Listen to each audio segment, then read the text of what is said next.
Hello, BookTube. I've got a little mail for you today on a very beautiful Friday. It is a beautiful, gorgeous summer day here. Even I'm willing to admit that. A high of 80 degrees Fahrenheit, crisp air, dry, crisp blue air. Walking around outside is a joy. It's like walking around in a swimming pool.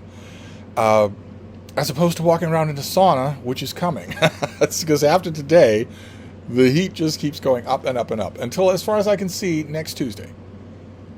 And then it drops off again. So, but only temporarily. I'm sure we're in for a real hot summer, but we're about to have a heat wave here in Boston. So, I had to trim the bean, which involved a lot of wrestling. I had to wrestle with her. She really doesn't like having her hair trimmed, but she would like. I try to tell her, you would like a lot less me dropping you off with strangers who are going to lock you in a vise and use a razor on you. You'd like that a lot less. But I can't tell her that, so instead, I'm the bad guy. She was pretty good this time around. She seemed to know what my objective was. I told her it often enough. She'd rather achieve my objective without actually doing it. So, the only thing left to do, I did all of her except for her very front quarters, so her shoulders, her ruff, and her face. I didn't do that because that's the worst, right? The closer the clipping sounds get to her ears, the louder those sounds in her ears, the worse it is. So, but we're ready. The AC units are in the window. She is mostly trimmed. We will be taking it easy. She is 8 years old, going on 9, so she's not all that interested in burning up the mileage outside. So I thought I would do a book haul. God only knows. This is a mail haul, but we're going to do this the old-fashioned way. We're going to man up and do this the old-fashioned way. And for any of you newcomers who think that I'm being sexist, keep in mind that in my personal experience, the people who are best at manning up are women. The whiny babies that I've known in my life have mostly been men. When men say man up, what they really mean, although a lot of them don't admit it, is try and have a little bit of the fortitude of a woman. But I don't want to lose my standing with the dude bros. I thought we would do this by just opening the packages blind. I fell into the habit recently of opening packages off camera. I did this not only because I was eager, but also because I hit a number of books that would cause me just to do 40-minute rants that I had to then delete, just a waste of time. I'm confident that with a little self-control, we can get through that without that happening.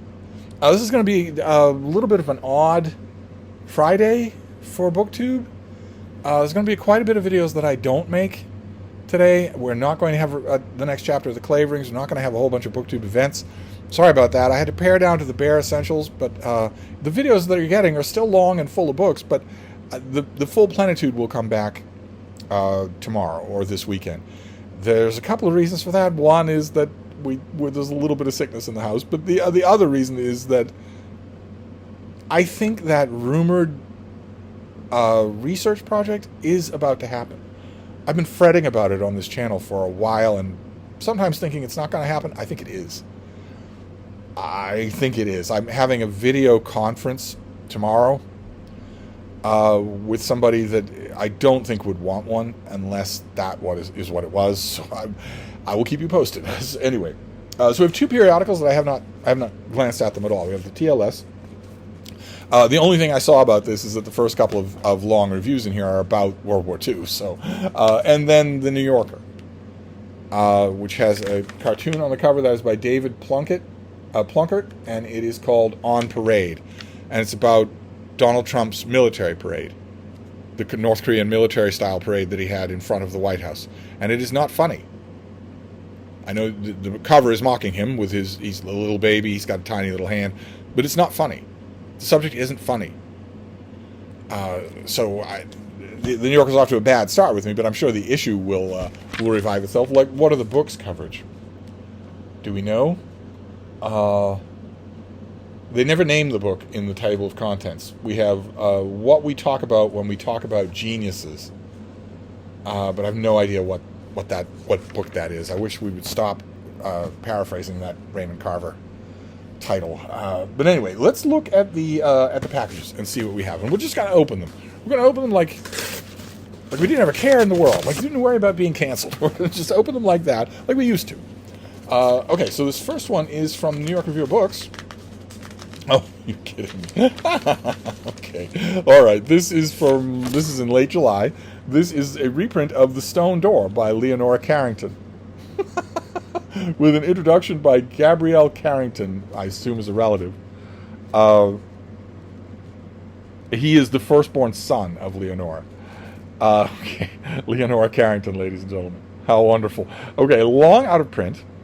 This book, Carrington's first novel, is a mysterious, elusive text full of references to the philosophies and cosmologies that fascinated her, the zodiac, Celtic myths, and the Kabbalah.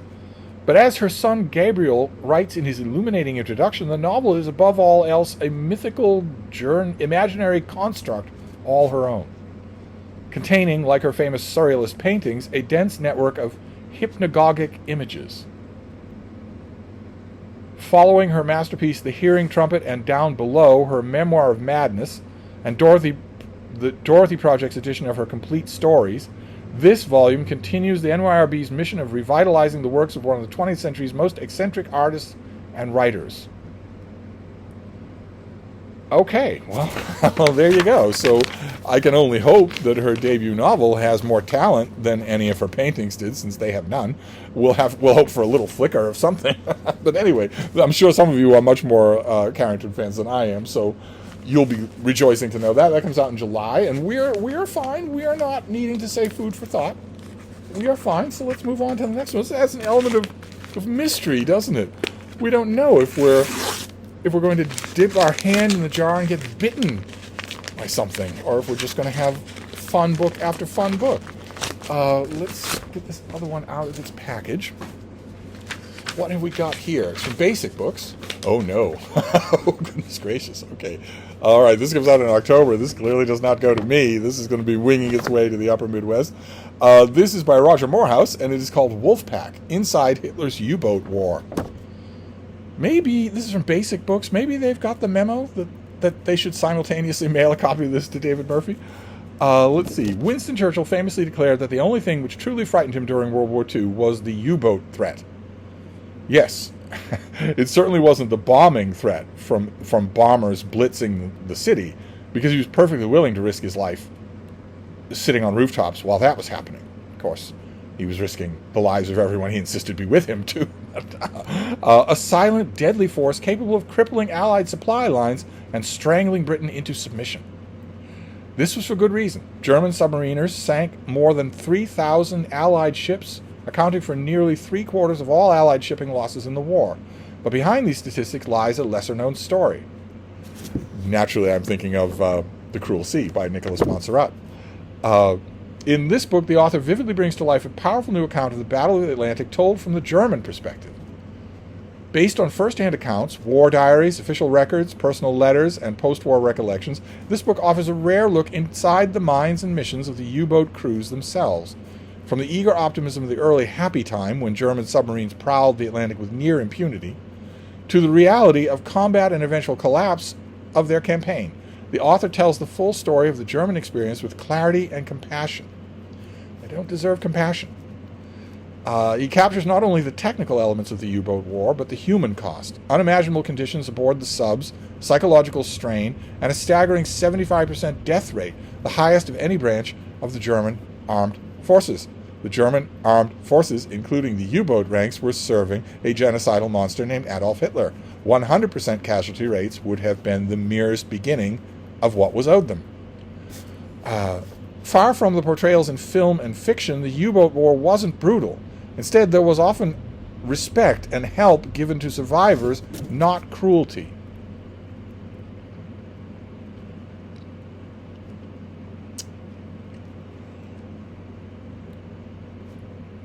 Notice how carefully that's written. I don't know if David Murphy's watching this video, but notice how carefully that's written.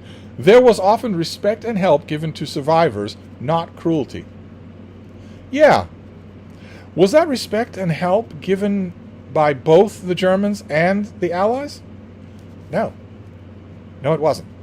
It was given 100% of the time by the Allies and never by the Germans. Now, if you're going to say that that claim in the pub sheet very clearly does not say that it was universal, that's just the pub sheet, but if you, Morehouse, are going to say that it wasn't always brutal, that there wasn't always cruelty, and you're reading through all these primary documents, it would be great if you could show me a primary document of a German ship rescuing Allied soldiers instead of machine gunning them in the water. You can show me plenty of examples of Allied ships doing that for German soldiers, but can you show me that for German crews doing that for Allied crews bobbing in the water? I will accept even one example, although a sweeping claim like that would lead you to believe that there are dozens of examples. I'd love to hear about them. And while Churchill's fear was genuine, the data tells a different story. The U-boats never came close to achieving their ambitious goals. Despite their... Oh, we're back to talking about the U-boats again. Now that we're done talking about extensions of mercy, we're back to talking about the U-boats. Great. Okay. Despite their early successes, they ultimately failed to break the Allied supply lines and ended the war in defeat, many scuttling their boats rather than surrendering. This book is a portrait of men who waged one of the most dangerous campaigns of the war. With meticulous research and a fresh perspective, yeah, the fresh perspective is what's bothering me here, the author delivers the definitive history of the German U-boat campaign. Oh my, okay. Well, let's hope David Murphy isn't watching, because those are some pretty big shoes to fill. The German U-boat campaign has had at least 4 really good books written about them, and that's when we're talking about the stuff written in German. Okay, great. I'm all for it. I'm all for it. So this comes out in October. In late October. Fantastic. All right, we're doing just fine. Let's move on. Let's get through all this without having anything that is going to cause Steve to rant and then delete the video. Let's see if we can do that. Look at this next package is from the UK. Is that right? Oh my God. Is it? No. Yes, it is. It's from the United Kingdom. Good Lord. No, that doesn't happen often. So this is by Giles Keating. Yeah, if we didn't... Okay. If I couldn't tell from the postage rate, I could certainly tell from the name. Since there's no one in America named Giles Keating. This is... Oh, how lovely. What a lovely thing. This is 10 Lovers, 50 Poems. Thomas Hardy. It's a lovely, squat, solid little paperback of Thomas Hardy poems. It looks like there's something at the back there.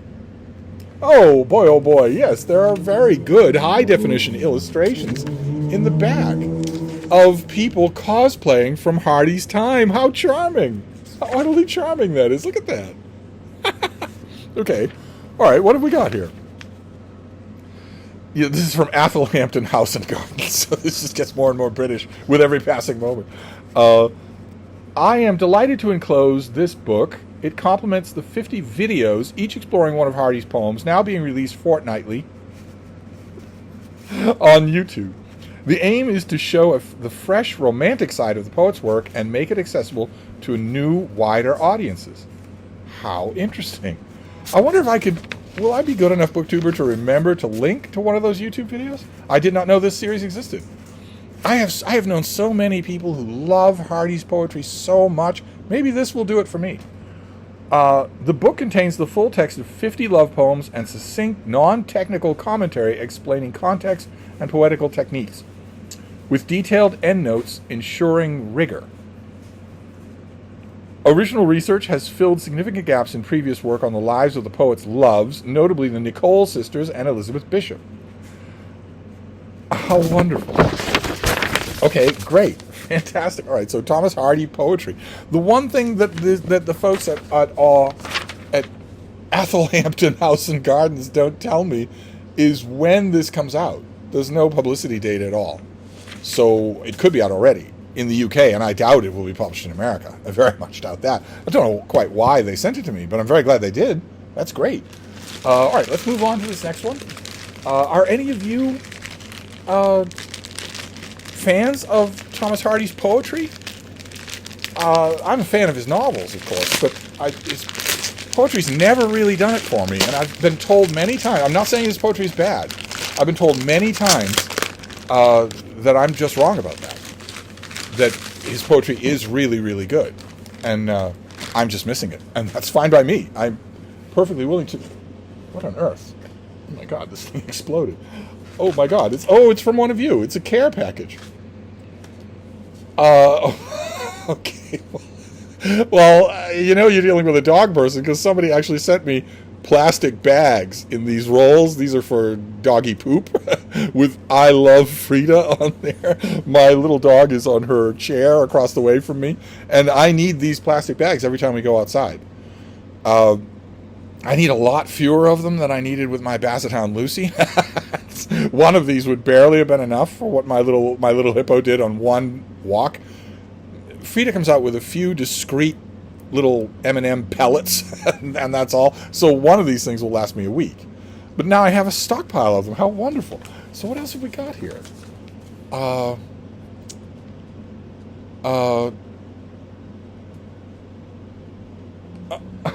on earth?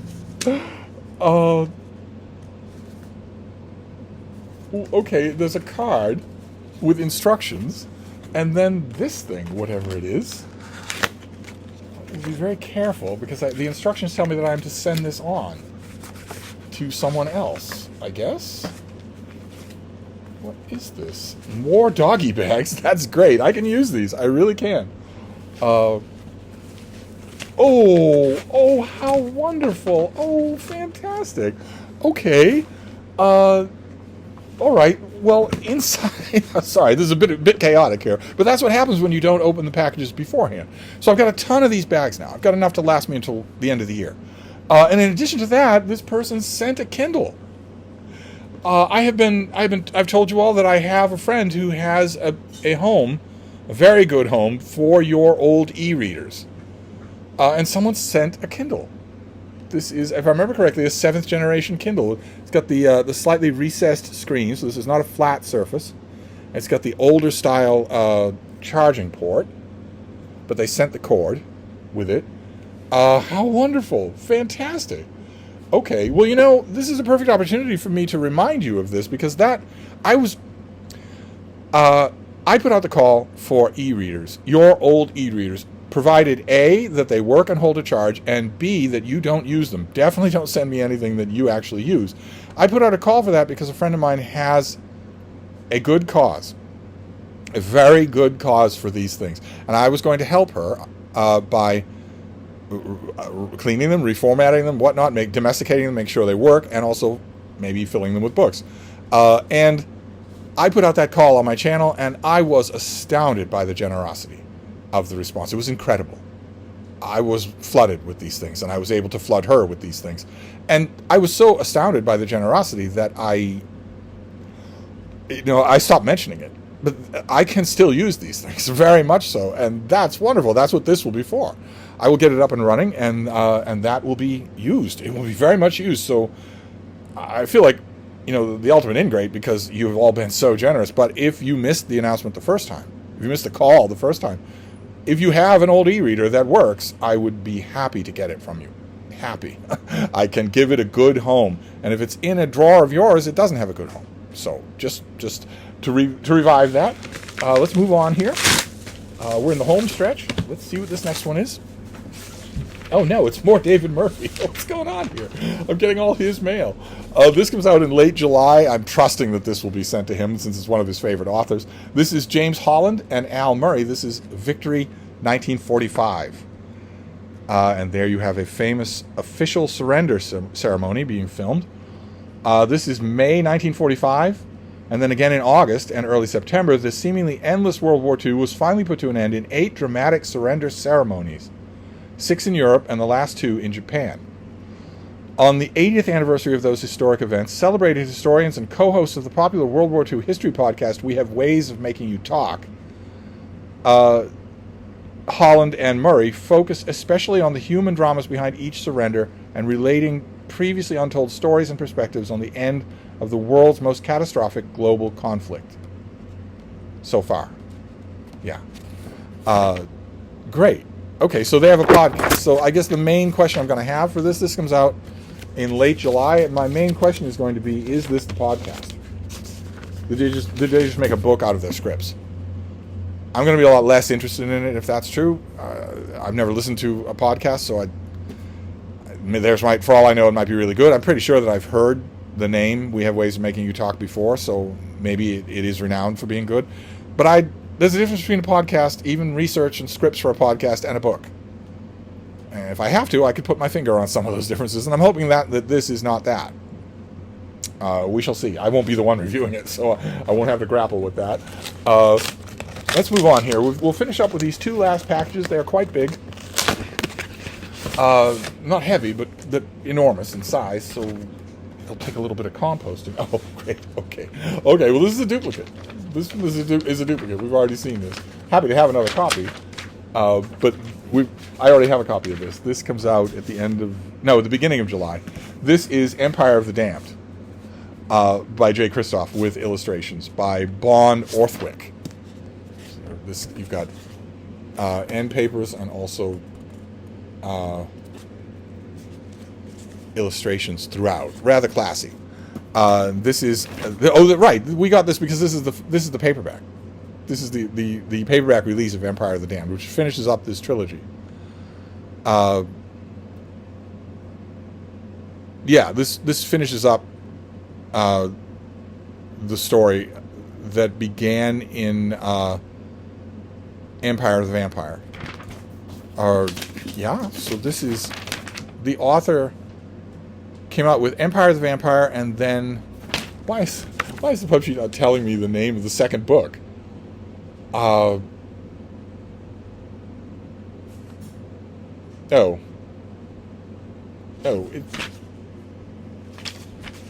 of the Vampire, Empire of the Damned. Okay, so this is the paperback of the second book. That's why. And then the third book is coming out. That's the one we have on the shelf. Admit, these things are a little bit cookie cutter, so they are easy to confuse. But it's great to have the paperback here. I don't think I have the hardcover still. I think I got rid of it to one of you. This is a modern fantasy novel, modern fantasy series, so there's lots and lots of what you would expect from a modern fantasy series. The two things that are going to come first to your mind are F-bombs and everyone being gay. I guess the politically correct word I'm supposed to use is queer. It's dumb either way. It'd be dumb no matter what word you use. But the premise is that what if night fell, if daylight went away, then vampires would be incredibly emboldened. And it works from there. There are some wonderful, wonderful bits in every book. So I'm going to have to reread this, definitely. And then we'll finish up with this last thing, which is as big as a surfboard. One of these vacuum press things. It's just huge. It doesn't need to be. It's going to take devil's own work to break it down, but... great. Okay, fantastic. Okay, this comes out in August. This is part of a little bit of an onslaught in 2025. In 2025, we're going to get a lot of books about ancient Rome. Which is fine by me. It's absolutely fine by me. This is one of them. This is Douglas Boyne, and this is Claudia of Rome, champion of the Republic. And this is what it's going to look like. It's from W.W. Norton. Very nice thing. Not very long. Claudia is famous, but not in any way that you could really make a biography out of. So I don't have a pub sheet for this. Let's see what we have here. A pioneering political voice with charisma and power that rivaled many of her male contemporaries, Claudia of Rome was a pivotal figure in the late Roman Republic until a murder trial rife with corruption catalyzed her fall from grace. Some of you will remember that scene from Stephen Saylor's book where he actually dramatizes that murder scene, the finger of guilt. You'll never look at that phrase the same way again. Taking readers inside the courtroom to follow the trial and Claudia's family's tumultuous political history, the author brings a modern perspective to a long-buried story full of juicy details and fascinating anecdotes. The reason why he brings us into the trial is because it was one of Cicero's famous trials, perhaps in his own lifetime his most famous trial. And so we have his account of it and a large amount of ancillary history all around it. She and her brother were crucial figures in the late Republic period. And they crossed paths with someone named Cicero who wrote down literally every thought that he ever had. With countless examples of the surprising roles that women played, followed by the attempts of powerful men to erase their stories, the author challenges the male-dominated narrative of classical antiquity. You can challenge it all you want, sweetheart. The women were the property of the men. So the narrative is male-dominated. Okay? Even Claudia, technically, was the property of her nearest male relative. So as long as that's true, and that was true throughout the history of Rome, that is going to be a male-dominated narrative. There is no alternate canon. There is no alternate reality that is being suppressed by the patriarchy or whatnot. This book offers a new understanding of the radical modernity of first century Rome. the women were owned by the men. The slaves were owned by the women. That's not radical modernity. I guess they had good roads. One that mirrors our own in its volatile conflicts between forces of change and those of reaction. Well, good for you. We'll see. We'll see. And the author, Douglas Boyne, is a professor of history at St. Louis University and the author of Alaric the Goth, which we saw on this channel and I quite liked. His essays have appeared in Time, the New York Times, and the Washington Post, and he lives in Austin, Texas, with his husband. God bless Austin. So he can be a professor of history at St. Louis University and live in Austin? I'm not quite clearing up on what kind of a commute that would be. Well, anyway, he has credit in the Bank of Steve. The claim on basically the pub sheet here is wildly hallucinatory, but that won't necessarily be the book, right? That the book, I think at least the book is going to claim that Clodia was a lot more important than she's usually given. I don't know how you could make that claim. You can go to any edition of the Cambridge Ancient History. You can go to ancient histories written by Oxford dons going back 150 years. They all give her a good deal of importance, and not just for that trial. She was immortalized in one other way as well. Not by name, but she was immortalized in one other way. So she cast a big footprint on the late Republican period. And I don't know of a single author of ancient Roman history that will say she didn't. But clearly this author is going to claim that footprint was heavier. Great. Make your case. I definitely want to hear it. So there you go. We got all the way through. We had some gay fantasy. We had some World War II. We had ancient Rome. We had donkey bags. We had an old Kindle. We have Clodia of Rome, Empire of the Damned, Victory 45. We have 10 lovers, 50 poems. That randy old buck, Thomas Hardy. We have Wolfpack, which obviously I am not going to review. Obviously I'm not. I'm going to read it with pleasure. But obviously you all know. I mean, what's the first name that came to your mind when I pulled it out of the envelope? And then The Stone Door by Leonora Carrington. Plus, an old Kindle that I'm sure works just fine. A lightweight old Kindle 7th generation. That I'll put right up there as a pride of place. So if you have an old Kindle that you don't use, doesn't have to be a Kindle either. It can be a Kobo or whatever. Feel free to let me know. Just contact me. My email's on every video. So I have a good home for it if it needs a good home.